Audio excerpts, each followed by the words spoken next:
Hi guys, നമ്മളിപ്പോൾ നമ്മുടെ mud ഹൗസിലേക്ക് പോയിക്കൊണ്ടിരിക്കുക കേട്ടോ.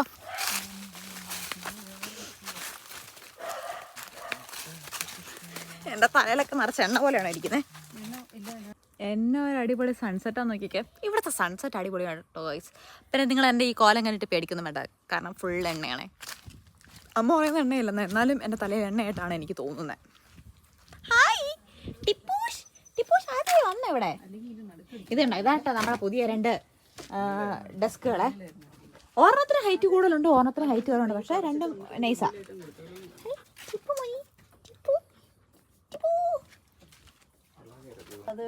അത് ഹൈറ്റ് കൂടുതലാണ്. ഇതിന്റെ ഹൈറ്റ് ഇതേലൊന്നും ഇരുന്നിട്ട് ഹൈറ്റ് നോക്കി. നമ്മുടെ ഇവിടെ സാധാരണ ബെഞ്ചും ഡെസ്ക് ഒരുമിച്ചല്ലേ ക്ലാസ്സിൽ ഇങ്ങനെ സെപ്പറേറ്റ് ആയിട്ടല്ലേ നടക്കുന്നത്. അപ്പം നമുക്ക് വേണമെങ്കിൽ ഇങ്ങനെ ബെഞ്ച് ഇരിക്കുന്നിടത്തേക്ക് ഡെസ്കിനെ വലിച്ചെടുക്കത്തേ. പക്ഷെ ഞാൻ പഠിച്ച സമയത്ത് എൻ്റെ കോളേജിൽ അങ്ങനെ ഒരു സെറ്റപ്പ് അല്ലായിരുന്നു കേട്ടോ. ഈ ബെഞ്ചും ഡെസ്കും കൂടി ഒരുമിച്ചുണ്ടാക്കി വെക്കും. അപ്പം എന്താണെന്ന് വെച്ചാൽ പലതരം സൈസിലുള്ള ആളുകളാണല്ലോ ഉള്ളത്. ചില ആൾക്കാർക്ക് നല്ല വണ്ണം ഉണ്ടായിരിക്കും. അപ്പം അങ്ങനെയുള്ള ആൾക്കാർക്ക് കൂടി കംഫർട്ടബിൾ ആയിട്ട് കയറി പോകാൻ വേണ്ടിയിട്ട് ഇതിൻ്റെ ഇടയിലുള്ള ഗ്യാപ്പ് ഭയങ്കര വലുതായിരുന്നു. അപ്പം എന്താണെന്ന് വെച്ചാൽ ഈ 5 വർഷം നമ്മൾ അങ്ങനെ ഇരുന്ന് എഴുതിയത് കൊണ്ടായിരിക്കും എനിക്ക് മറ്റത് പ്രശ്നമായിട്ട് തോന്നുന്നില്ല. പക്ഷെ അങ്ങനെ എഴുതിയിട്ടില്ല. കംഫർട്ടബിൾ ആയിട്ടുണ്ടോ? ഇതിനകത്ത് കംഫർട്ടബിൾ ആയിട്ട് കുഴപ്പമൊന്നുമില്ല. പക്ഷെ വേറൊരു കാര്യമുണ്ട് കേട്ടോ, എനിക്ക് ഇതിനകത്ത് ഇപ്പോഴും ഞാൻ പറയുന്നത് കുറച്ചും കൂടി ഇതിങ്ങനെ എടുത്തേക്ക് വരുവാണെങ്കിൽ അത് കുറച്ചും കൂടെ നല്ലതായിട്ടാണ് എനിക്ക് തോന്നുന്നത്. എന്റെ സൈഡൊക്കെ ഉരച്ച് സെറ്റ് ആക്കണം കേട്ടോ, കാരണം അത്യാവശ്യം നല്ല കൂർത്തിരിക്കുക. അതാ പറഞ്ഞു ഉരച്ച് കളയണം. അതെ, ഇവിടത്തെ പിന്നെ അത്രയും കുഴപ്പമില്ല, കാരണം ഒപ്പം കട്ടിയും കൂടെ വരുന്നുണ്ടല്ലോ ഇവിടെ. അതല്ല, അതിന്റെ ആര് കയറാൻ സാധ്യതയില്ല. എന്നിട്ട് ഈ സാധനം എടുത്ത് മാറ്റുന്ന രീതിയിലായിരിക്കണം. അപ്പൊ ആണ് അങ്ങോട്ട് നീക്കിയിടാം. കണ്ടോ കണ്ടോ ഗൈസ്, ഇതാണ് ഇവന്റെ പ്രത്യേകത. കണ്ടോ, നിന്നെ എന്ന് എല്ലാരും കാണൂടാ, നിന്റെ എല്ലാ പരിപാടികളും എല്ലാരും. അവന് നല്ല ഹൈറ്റ് ഉണ്ടോ നോക്കി, നിന്റെ ഹൈറ്റ് ഉണ്ടോ അവന്. ചെറുപ്പത്തിൽ കുറച്ച് പോഷകങ്ങളൊക്കെ തരുമായിരുന്നെങ്കിൽ ഞാനങ്ങോട്ട്. അതെ, കുറച്ച് അമൃതം പൊടിയൊക്കെ കലക്കി കൊടുക്കണായിരുന്നു.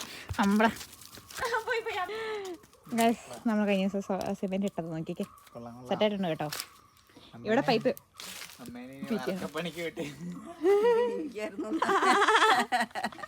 ഞാനിത് ബാക്കില് എങ്ക പാത്താലും നീ നിങ്ങളെ കാണുന്നത് കണ്ടോ സൺസെറ്റ്, എൻ്റെ പൊന്നോ.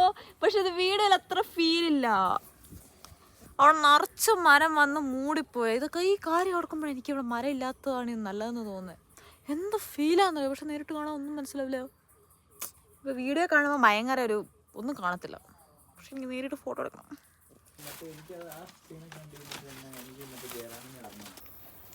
ഗൈസ്, ഇപ്പോൾ ടൈം പോവാറായി കേട്ടോ. നമ്മൾ തിരിച്ച് കയറി പോകാൻ പോവാണ്, കാരണം ഇച്ചിരി ലേറ്റ് ആയിട്ടാണ് വന്നത് കേട്ടോ. അപ്പോഴത്തേക്ക് നമ്മുടെ ടിപ്പുമ്പോൾ വന്ന് ചോദിക്കാൻ, നിങ്ങൾ എന്ത് ഇവിടെ കിടക്കുകയാണോ, പോകാനൊന്നും ആയില്ലേ, അങ്ങനെയല്ല ഇട ചോദിക്കുന്നത്.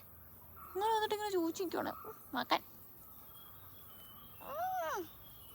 ഗൈസ്, നിങ്ങൾക്ക് ആർക്കേലും ഇവനെ കണ്ടിട്ട് ഇവൻ്റെ റിയൽ ഏജ് എന്താണെന്ന് എനിക്ക് പറഞ്ഞു തരാൻ പറ്റുമോ? 2 കണ്ണ് ഏകദേശം കാണാൻ പറ്റില്ല, അത്യാവശ്യം വൈറ്റൊക്കെ കണ്ടോ, അവൻ്റെ കണ്ണ് കണ്ടോ.